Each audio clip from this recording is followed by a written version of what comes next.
Hello વિદ્યાર્થી મિત્રો, my self doctor Praveen Prajapati. હવે આપણે જીટીયુ ડિપ્લોમા સેમિસ્ટર 2 માટે સ્ટેટિસ્ટિક્સ એટલે કે આંકડાશાસ્ત્રમાં લેક્ચર શરૂ કરીએ છીએ. એમાં ટોપિક છે મીન એટલે કે મધ્યક. એમાં પણ આપણે બે ડેટા માટે લખીશું, એક છે અનગ્રુપ ડેટા માટે અને બીજો એક ગ્રુપ ડેટા માટે. અનગ્રુપ ડેટા એટલે શું કે જેમાં સેપરેટલી સિંગલ વેલ્યુ આપી હોય. ધારો કે મને અવલોકનો આપ્યા છે કે ભાઈ ઓબ્ઝર્વેશન છે x1 x2 up to N so on xn એ n અવલોકનો હોય, n ઓબ્ઝર્વેશન અવલોકનો હોય તો એનો મધ્યક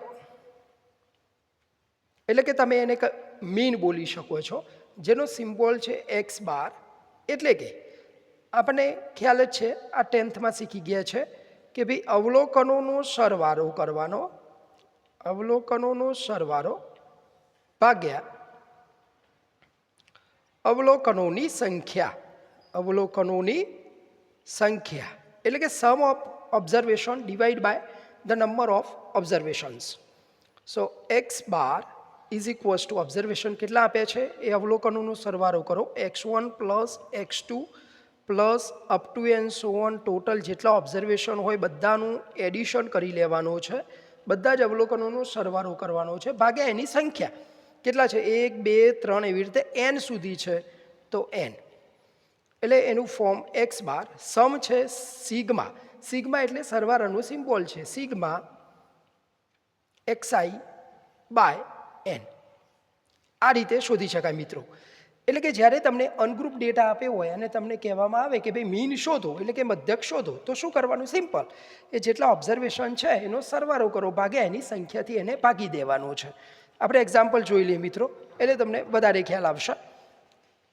અહીંયા આપે છે તમને કે ભાઈ 3 5 2 6 5 માહિતીનો મધ્યક શોધો, મતલબ કે find the mean of this observations.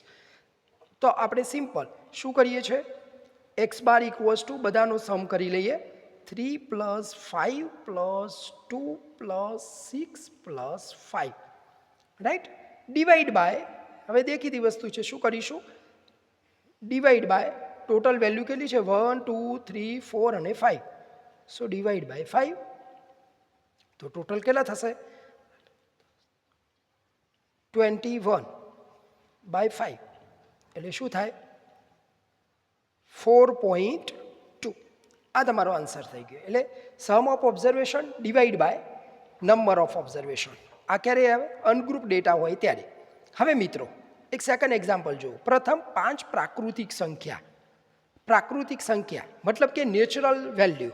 હવે એ 5 પ્રાકૃતિક સંખ્યા છે, પ્રથમ 5 પ્રાકૃતિક સંખ્યા એટલે કે ફર્સ્ટ 5 નેચરલ વેલ્યુ એ કઈ આવે તો 0થી નહીં શરૂ થાય, 1થી શરૂ થશે. 1 2 3 4 અને 5. મિત્રો જીટીયુમાં સેકન્ડ સેમમાં 2-3 એક્ઝામ્પલ, આ એક્ઝામ્પલ ફેરવીને પૂછે છે. કેવી રીતે પૂછે કે ભાઈ પ્રથમ 8 પ્રાકૃતિક સંખ્યાઓનો મધ્યક શોધો, પ્રથમ 10 પ્રાકૃતિક સંખ્યાઓનો મધ્યક શોધો. અમુક વાર એવું કે ફર્સ્ટ 5 ઓડ નંબર્સ એટલે કે એકી સંખ્યાઓનો, પ્રથમ 5 એકી સંખ્યાઓનો મધ્યક શોધો. હા ને, તો આપણને આ પેટર્ન ખ્યાલ હોવી જોઈએ મિત્રો. એટલે પ્રાકૃતિક સંખ્યા 1થી શરૂ થશે, 1 to 5 બરાબર. 8 કીધી હોય તો 1 to 8, 10 કીધી હોય તો 1 to 10. હવે ચાલો એક્સ બાર લખી દઈએ મિત્રો. એક્સ બાર ઇક્વલ્સ ટુ બધાનો સમ કરી લઈશું, 1 plus 2 plus 3 plus 4 plus 5 divide by total કેટલી છે વેલ્યુ 5 છે. તો મિત્રો શું થશે 15. આ બધાનો સમ થશે 15 બાય 5 એટલે કે એક્સ બારનો આન્સર શું આવશે 3. જો મિત્રો છે કે નહીં સહેલું? આ ક્યારે યુઝ કરીએ છીએ આપણે? હા, અનગ્રુપ ડેટા છે, આવી રીતે સિંગલ વેલ્યુ આપી હોય અને મધ્યક શોધવાનું કહ્યું હોય તો આ રીતે આટલું ઇઝી છે કે તમે એનો સમ કરો ડિવાઈડ બાય એની સંખ્યા. હવે હજુ આગળ વધીએ. 39 23 58 47 50 60 એન્ડ 61. હવે આનો મારે મધ્યક શોધવાનું કે છે, રાઈટ. હવે મારે આનો મધ્યક શોધવો છે મિત્રો. તો કેવી રીતે શોધીશું? ચાલો તો આપણે શોધી કાઢીએ મધ્યકેનો. એક્સ બાર ઇક્વલ્સ ટુ બધાનું સમ કરી લઈએ. એક્સ બાર ઇક્વલ્સ ટુ શું થશે? 39 plus 23 plus 58 plus 47 plus 50 plus 16 plus 61 divide by, હવે કેટલી વેલ્યુ છે ગણી લઈએ. 1 2 3 4 5 6 એન્ડ 7. તો ડિવાઈડ બાય શું કરીશું આપણે મિત્રો? 7. આ બધાનો સમ કરીશું આપણે. 39 પ્લસ 23 તો ઉપરનાનો બધાનો સમ કરીએ છીએ તો આપણને મળે છે 294 ડિવાઈડ બાય 7. તો એનો આન્સર તમને મળશે 42. વિદ્યાર્થી મિત્રો, છે કે નહીં ઇઝી? હવે એક્ઝામ્પલ 4 જુઓ. એમાં શું આપેલું છે?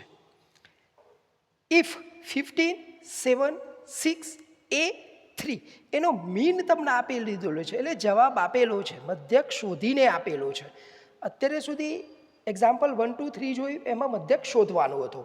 હવે એક્ઝામ્પલ 4માં મધ્યકનો જવાબ આપેલો છે. તમારે શાનું વેલ્યુ શોધવાનું છે? Find the value of A. A unknown આપેલો છે. ઘણીવાર જીટીયુમાં એની જગ્યાએ કે લખેલો હોય, ઘણી વખતે પી લખેલો હોય. તો આપણે અનનોનની વેલ્યુ શોધવાની છે, પણ આપણે આપણી પેટર્ન નથી છોડવાના. ખ્યાલ આવી ગયો કે નહીં? જોઈ લેવાનો. આ બધા ઓબ્ઝર્વેશન અનગ્રુપ્ડ છે, ગ્રુપ બનાવેલું નથી. ગ્રુપનો મતલબ ટેબલમાં આપ્યું હોય એને ગ્રુપ કહીશું, સિમ્પલ. તો આપણે જે પેટર્નથી ગણીએ છીએ એ પેટર્નથી જ મિત્રો. X bar equals to 15 plus 7 plus 6 plus a plus 3 divide by કેટલી વેલ્યુ છે? 1 2 3 4 5 5. એક્સ બાર તમને આપેલો છે મિત્રો 7 ઇઝ ઇક્વલ્સ ટુ, હવે આ બધાનો સમ કરીએ છીએ આપણે. શું કરીએ છીએ? એ બધાનો આપણે સમ કરવાના છે મિત્રો. તો એમાં એ એમના એમ રાખીશું એ પ્લસ, કારણ કે એ તો આપણે શોધવાનું છે, આપણને એની વેલ્યુ ખબર નથી. પણ બાકીનાનો સમ કરો. 15 પ્લસ 7 કેટલા થયા? 22. 22 અને 6 28. 28 અને 3 31 ડિવાઈડ બાય 5. હવે બંનેનો cross multiple. 7 into 5 35 is equals two a plus 31. So therefore a is 35 minus 31. Answer is 4. Ready મિત્રો? એટલે આ રીતે આપણો ટોપિક પૂરો થઈ ગયો. અત્યારે આપણે વિદ્યાર્થી મિત્રો શું લીધું છે? Mean for ungroup data.